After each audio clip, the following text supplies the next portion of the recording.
우리가 전체적인 지금 가장 심각한 것이 이제 인구 감소. 인구 감소가 이제 옴으로써 지방 도시가 붕괴되는 것을 어떤 방법으로 해결할 거냐, 해결하는 답을 가지고 저희들은 정책 포럼을 하고자 합니다.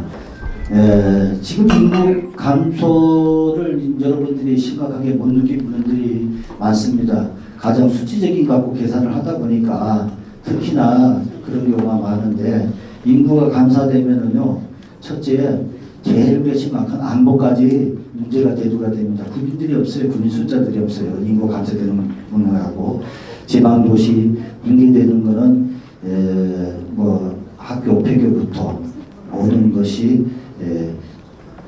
공도화된다고 생각하시면 됩니다. 그래서 그 해답을 찾는 정책 포럼을 해서 오늘 발표한 게 도시에 정부가 정책안으로 가져와가지고 잘 해결할 수 있는 그런 대안으로 저희들이 준비를 했습니다. 대안이 필요한 절대적인 시점이다. 그러니까 사실은 정책 포럼 다 해봤지만 대안이 없어요. 대안이 없는 의미는 하나도 없죠. 그래서 대안을 갖고 있는 답을 갖고 있는 해법을 참여에 따라 가지고 우리가 좀 관심 있게 가져야 된다. 제일동포 저희들이 2017년부터 인구 소멸에 대한 대항으로서 제1호포 영인들이라든지 다문화 가정에 전착도시를 만들어야 된다는 이런 것을 우리가 고난히 많이 언론화도 시켰지만 정책 포럼을 해서 많이 준비를 했던 거죠. 자, 194개국의 해외동포 국가가 분파가 됐고 우리 인구는 750만, 다문화 가정 국내는 240만, 해외동포 경제력은 2천조입니다. 그리고 여기다가 하나 더 붙이면요, 신문에 나 있는 거 보시면은 해외에서 들어와 있는 해외동포가 국내에 들어와 있는 인구 몇 명이지 아십니까? 100만이 들어와 있어요. 100만이. 그러니까 여기 민하는 사람 뭐 해외에서 막 끌고 온다 할 필요 없이 국내에 지금 계류하고 있는 분들만 100만이 넘을까 있다는 얘기예요. 독특한 관광의 도시, 세계의 먹과 맛이 있는 365일 관광 축제의 도시를 만든다는 얘기고, 거기에 관광 의료의 도시가 들어가고, 우리가 전원형을 들어갈 적에는 스마트팜 도시, 도시와 농촌이 결합할 수 있는 이런 도시를 만든다는 얘기입니다. 그렇습니까? 자, 이런 도시가 했을 때 해외동포 다문화 가정에 보는 기대 효과는 뭐냐? 의료 복지 선진국이 된 고국으로 돌아갈 활력을 넘치는 여가와 문화생활과 안정적인 생활기구로 정착할 수 있다는 얘기입니다. 정착이 보장된다는 얘기죠. 그 얘기가 뭐냐면은 한국에 돌아가고는 싶어요. 근데 어디 가서 살고 어떻게 살 거냐가 관건이라는 얘기예요. 그것을 해결할 수 있는 방법은 그들만의 공간을 만들어줘서 정착할 수 있는 방법이죠. 그럼 한국에 가서 내가 뭘로 먹고 살 것이냐를 기반을 딱 꽂히게 간단해요. 미국에서 내가 브로커 했으면 와서 브로커 그대로 하면 되는 거예요. 식당 했으면 그대로 식당 하면 되고, 건축가 했으면 그대로 건축가 오픈하면 되는 거예요. 간단해요, 이거는요. 정착을 했을 때 가장 안정적인 정착. 그러면 그것을 어떻게 우리가 경제적인 거하고 연결시키냐. 그 모습을 하나의 관광 상품으로 해가지고 관광 산업단지를 만든다는 개념이에요. 자, 750만 다문화 이민자 복합도시를 만든다는 얘기입니다. 세계에서 살던 그 모습 그대로 안정적인 생활 정착형 도시를 만든다는 얘기예요. 세계의 맛, 넘치는. 아시다시피 이제 수도권의 인구가 비수도권 인구를 추월을 했죠. 근데 인구의 절벽, 지방의 소멸, 이게 서울 분들은 잘 실감하기 어려울 것 같아요. 어디 가는 사람이 많으니까요. 근데 저희는 이제 지역 재생과 공간 계획들의 일을 다루면서 경남, 전라, 또 경북, 울릉, 제주의 등지에 대해서 이제 지역 재생과 관련된 일을 좀 하고 있습니다. 굉장히 심각한 상황이거든요. 지역에서 여러 가지 이제 지방자치단체에서 하고 있는 지역 인구를 지키기 위한 방도들이 충남권까지는 그래도 신도시 개발이나 이런 어떤 수도권과 연계되는 부분들이 있습니다만 지방 정부에서는 아직까지 그냥 출산 장려금, 또 거창 같은 경우는 뭐 신혼부부가 출생을 낳게 되면 뭐 어느 성년기까지는 한 1억 1천만 원 정도를 지원해 준다고 하는데, 이런 어떤 그 자금, 뭐 돈을 지원한다 쉽게 말하면 이런 것들이 실효성이 있을까? 그래서 좀 새로운 출발점을 앞서 말씀드렸던 어떤 그 정부의 사업하고 좀 연계를 시켜서 새로운 어떤 신도심을 만들어가는 그런 전략이 필요하겠다라는 제안을 좀 드립니다. 건축이 집만 만드는 게 아니라 설계 디자인하는 게 아니라 도시를, 집이 모여서 도시가 되지 않습니까? K 글로벌 시티가 과연 어떻게 되어야 되느냐. 그래서 융합에 대한 개념을 좀 말씀드리고 싶어서 융합 건축이라는 게 융합 디자인 모형이 있습니다. 그래서 지역이 가지고 있는 지역성을 담아야 된다. 이런 맥락이 하나가 있고, 그러면 지역성이 뭐냐? 거기는 그 지역의 사회와 사랑과 문화가 또 연결되는 사회 플랫폼이 직조되어야 된다. 옛날에 좋은 전통 마을의 좋은 부분을 다시 되살리면서 현재와 미래로 가는 그런 어떤 마을 단위에 대한 연구가 더 필요해서 저는 마을 도시, 마을 국가, 마을 세계까지 가야 되지 않겠냐. 우리가 손에 잡히는 국제복합 도시는 마을의 개념으로서 우리가 다시 융합과 함께 집은 작은 도시고 도시는 큰 집입니다. 그 우리나라는 이제 이미 고령사회가 아니라 초고령사회로 진입을 했고 70대 인구가 20대보다 많은 나라가 됐습니다. 그러면 이걸 거꾸로 우리가 벤치마킹을 할 수 있는 것은 일본입니다. 일본은 우리보다 모든 것이 한 20년 정도 선행해서 가는 상황이고, 일본도 20년 전에 이러한 문제가 봉착이 돼서 각 지방자치단체에서 서로 경쟁을 무지하게 했습니다. 결국 인구 뺏기예요. 이 마을에서 뭘 해줄 테니까 우리 동네로 와라. 저 마을에서 뭘 해줄 테니까 우리 동네로 와라. 그것이 지금 우리나라에서 지금 현재 이루어지고 있습니다. 가장 그 근본적인 핵심은 뭐냐면 소득입니다. 소득이 없이 소비가 이루어질 수도 없고, 소득이 없는데 어떻게 가정을 잇고 인구를 창출할 수 있습니까? 그래서 소득이 없어요. 그러면 어떻게 해서 소득을 창출할 것이냐. 많은 연구를 한 끝에 결론적으로 그러다 보니까 일본도 이제 어떻게 전환을 했냐. 아까 얘기했지만 그 지역의 특성을 활성화시켜서 특화할 수 있는 것을 소재로 삼아가지고 조그맣게 이벤트를 시작해서 관광으로 치중을 했습니다.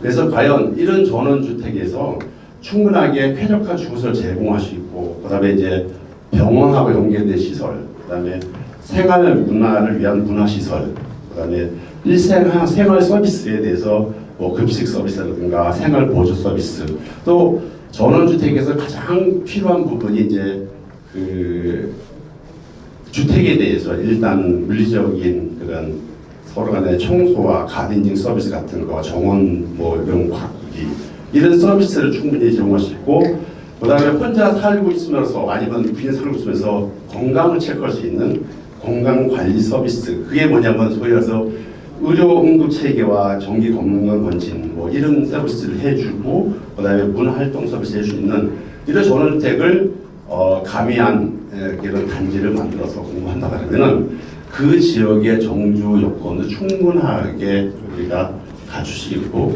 그걸 바탕으로서 한 지역 사회에서의 한 그런 패러다임이 형성될 것 같습니다. 그래서 농촌에 아니면 K 글로벌 시티에 인구 유입을 하는데 어떤 누가 역할을 해야 될 것인가?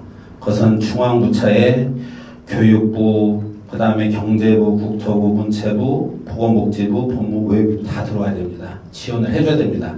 이게 바로 국비입니다. 재정 지원이요. 그 다음에 지자체에서도 물론 해줘야 됩니다. 민간인이 못하죠. 왜 K그룹 지태희 선생님이 한국부동산협회에서 무슨 수로 이것을 하겠습니까? 그죠? 국비도 있어야 되고 지방비도 해야 돼. 이게 현실입니다. 현재요. 왜 자꾸만 딜레이되는 이유는 이게 지금 아직 안 되기 때문입니다. 수많은 정책이 쏟아져 나오지만은 현실적으로 되는 게 없기 때문에 거기에 누가 붙어야 되냐면 민산학이 붙어야 됩니다.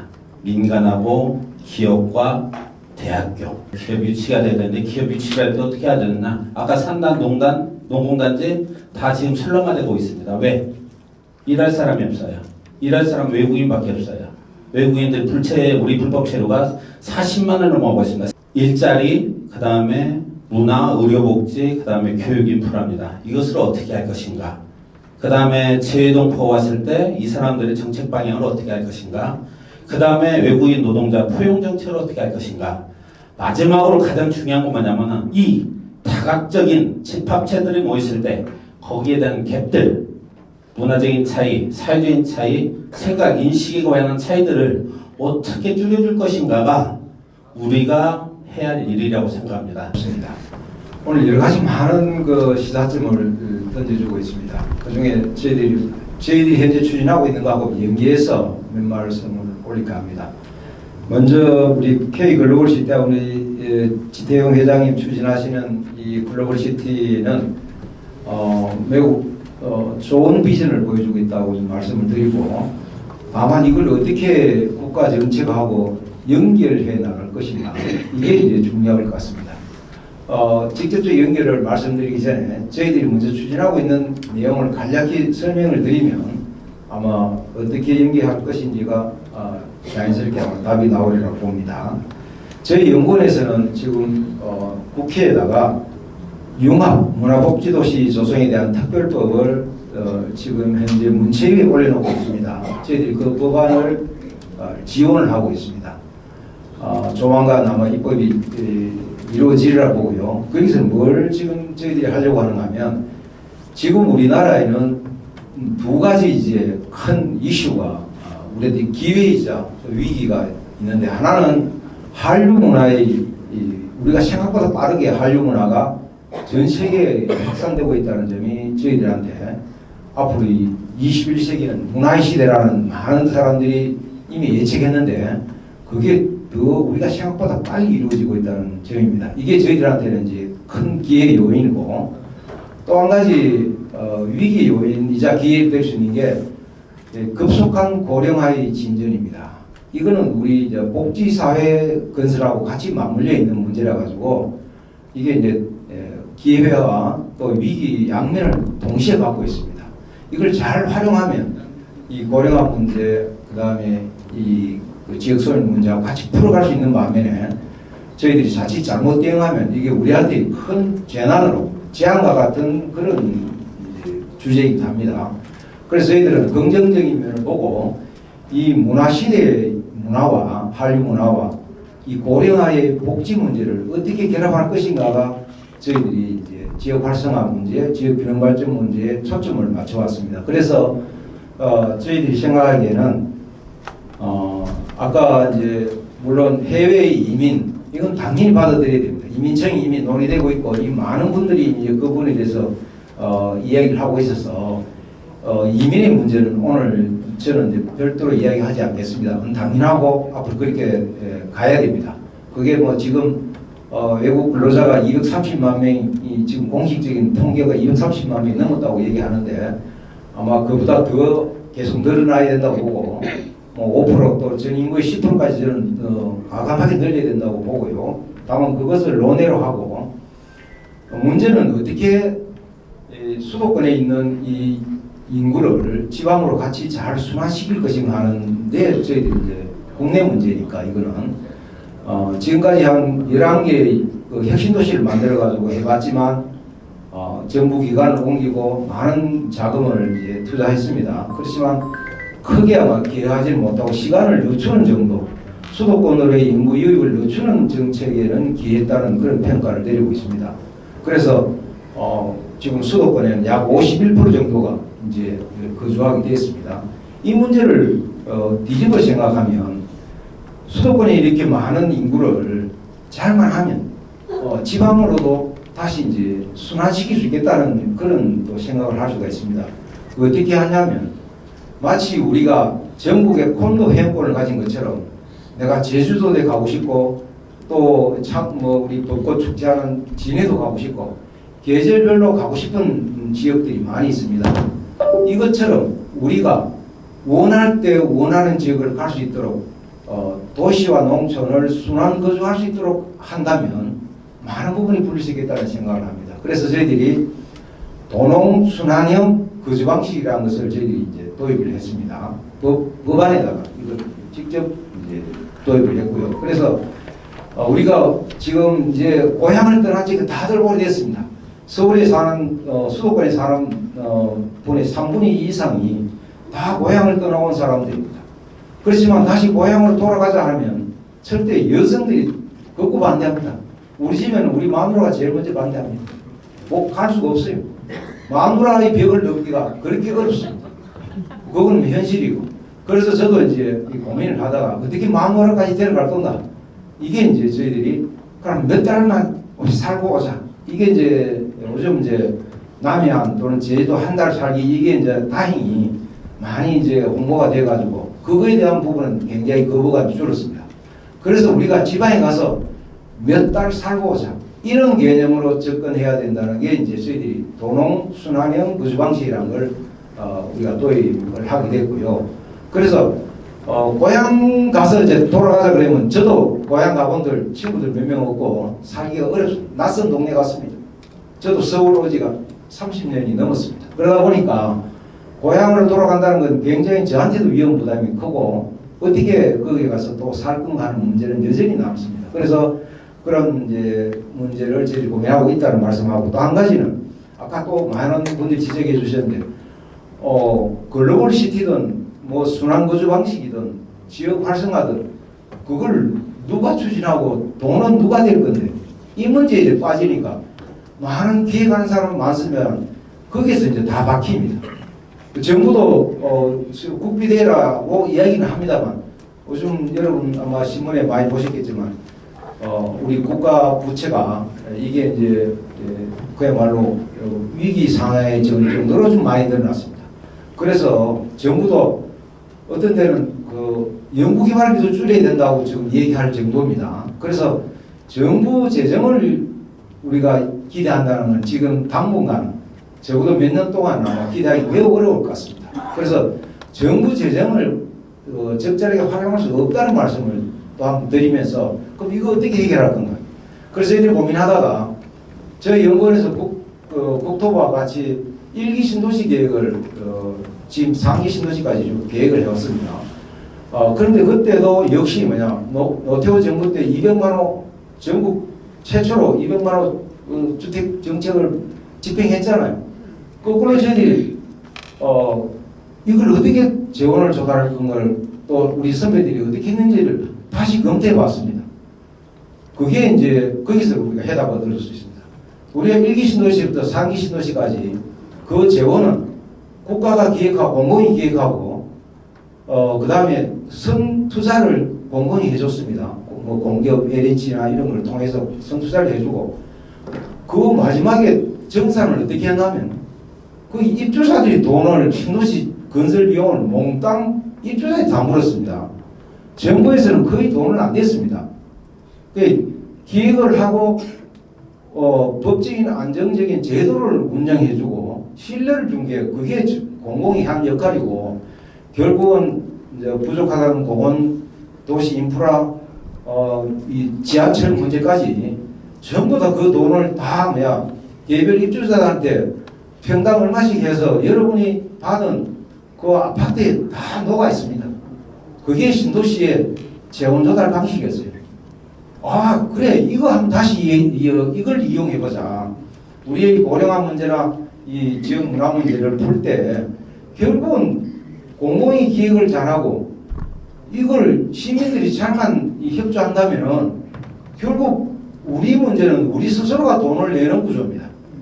그게 시민 자본입니다. 그래서 저희들이 이 입법을 하는데 한 3년간 고민을 하다가 노무현 정부 때 저출산 고령사회위원회를 만들어가 제일 활발하게 대통령이 고령화 문제, 저출산 문제에 개입했습니다. 그래서 그게 이제 대통령 직속으로 조직을 만들었는데 그때도 저희 5개 연구기관들이 KDR을 비롯한 저희 연구원들이 2020년대에 이 고령화 문제, 저출산 문제를 어떻게 해결할 건지 각 정부 부처에 미치는 영향은 뭔지를 5개 연구기관이 합동 연구를 시켰습니다. 그때도 저희들이 마지막에 고민되는 게 재원 조달 문제였습니다.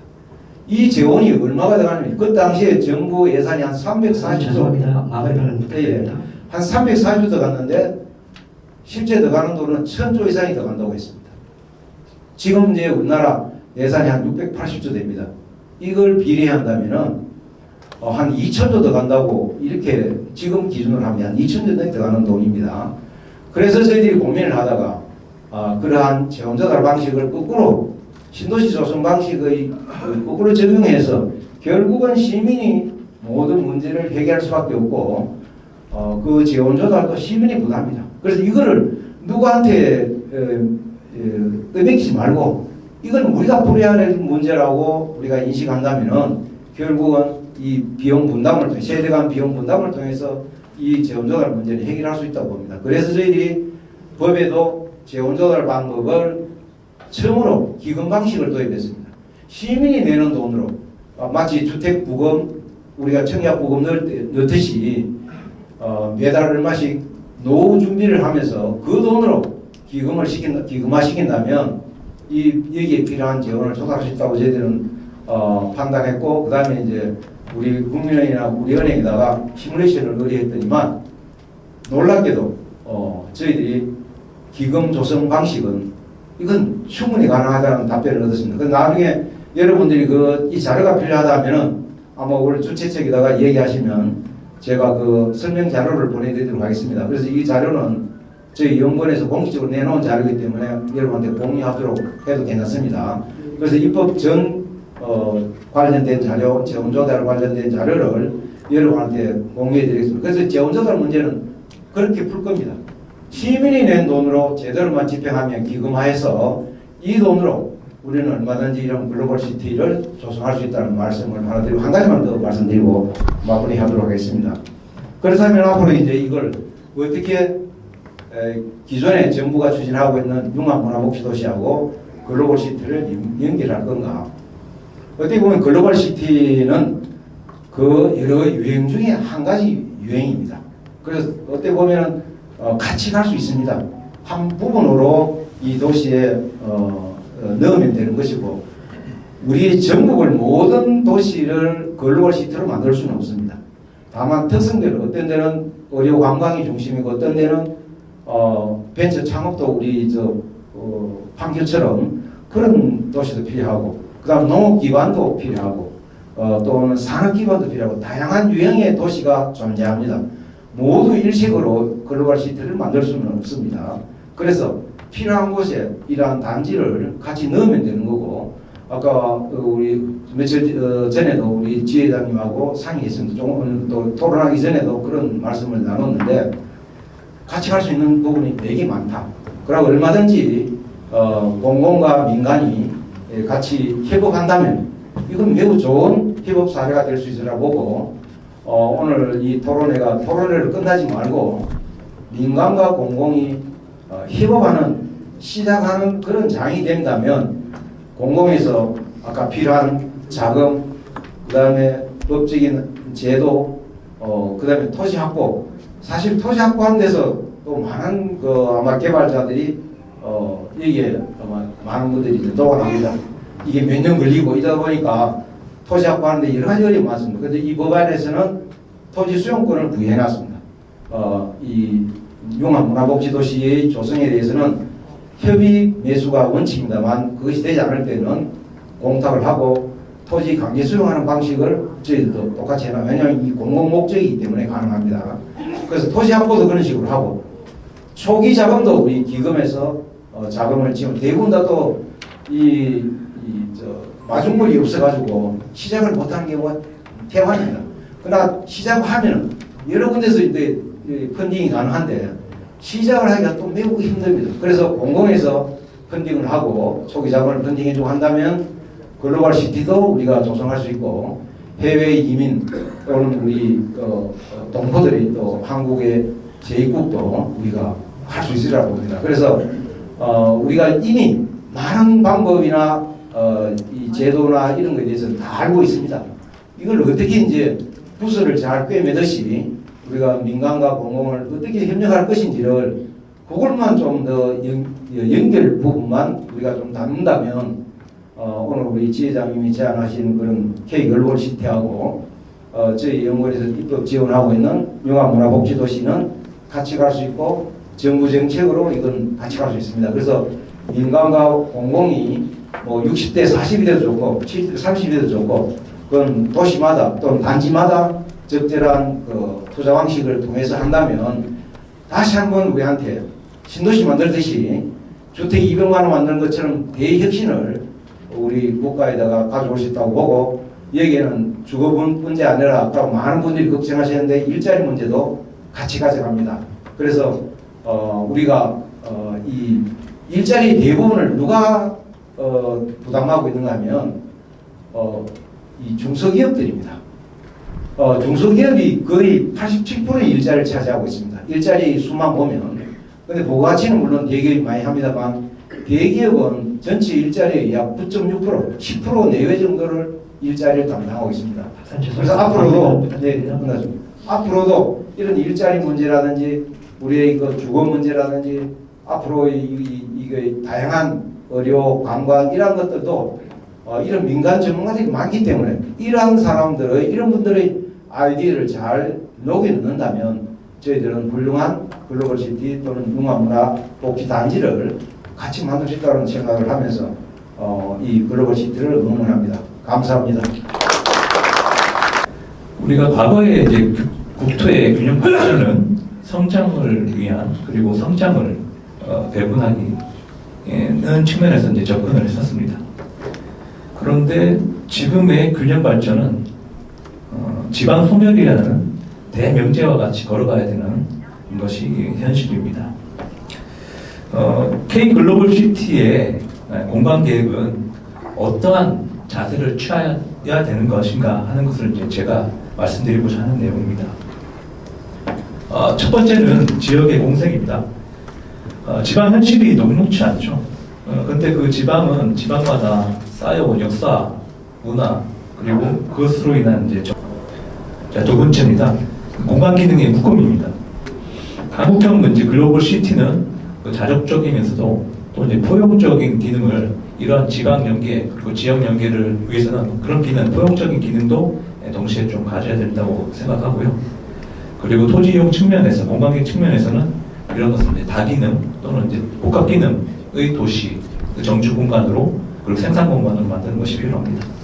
마지막입니다. 생산과 이제 창출의 공간, 생산 가능 인구의 지속적인 유입이 될 수 있는 공간으로 조성을 해야 된다고 생각합니다. 그래서 이들이 이제 청년들이 와서 정착을 하고 노년을 안전하게 건강하게 보낼 수 있는 그런 인생 사이클이 보장된 공간으로 조성하고자 하는 그런 노력이 필요하다는 것이 제 생각입니다. 우리가 이제 어떻게 과제를 놓고 접근하느냐에 따라서 방법론이 나오는 거예요. 난 그렇게 봅니다, 저는. 왜 그러냐면은 법률에 의해 가지고 우리가 추진을 한다면은요, 지금 현재 있는 모든 일은 추진되는 게 없어요. 우리가 토론을 하고 제안을 하고 세미나를 하고 하는 원인은 뭐냐면은 안 되는 거를 만들기 위해서 만드는 겁니다. 그죠? 여론화를 시켜서 만드듯이. 그래서 우리 박사님, 우리 양 박사님하고 국토연구원 우리 이현신 양 박사님하고 저번 금요일날 만났어요. 예, 그 바쁜 와중에도 저희 영동도에서 급히 미팅을 해가지고 교감을 했는 부분이 그 부분이에요. 야, 이 두 개 다 우리 같이 담아서 가자. 민관이 함께 갈 수 있다면은 이거는 추진하는데 좋게 추진할 수 있는 방법이다. 현재 또 입법화하고 있지 않습니까? 그죠? 양 교수님. 일본의 일부의 층에서는 야, 이거 뭐 큰 프로젝트 이거 언제 세월에 가냐 이러는데 그분들이 보는 제가 보는 과제는 또 틀리게 있어요. 그에 빨리 지금까지 접근이 가장 짧은 시간에 접근한 것이 우리 국토연구원의 양진웅 박사님하고 저하고 단 불과 한 30분 안에 접근을 다 봤어요. 민관이 같이 가는 방법을 가자. 아까 말씀대로 60대 4면 60대 4로든지 이런 프로젝트를 가고 또 아까 말대로 기금 또 자금 조달하는 방법까지 기밀하게 추진을 할 수, 같이 갈 수 있는 방법까지 토론을 했어요. 그래서 오늘은 제일 중요한 과제가 우리 국제법과 뜻이 이 방법을 어떤 방법을 풀어갔느냐, 어떻게 정착시키느냐 이 과제지. 지금은 저희들이 전국의 세 군데를 이미 진행을 하고 있어요. 진행하고 돼 있는데 실패라는 것 자체를 보고 가는 게 아니고 어떻게 안정적이 더 좋은 정착 방법을 가느냐를 찾는 거거든요, 이게. 예. 그래서 우리 여러 박사님들도 참고를 많이 하겠지만은 특히나 지금 현재 입법화를 지금 추진하고 있는 우리 국토연구원에 오신 양진 박사님하고 교감이 돼서 민관이 함께 추진하면 되겠다는 답을 이미 얻어가지고 오늘 토론에 같이 올라오게 됐다는 것을 말씀드립니다. 그게 제일 중요하다고 봅니다, 오늘은. 네, 감사합니다.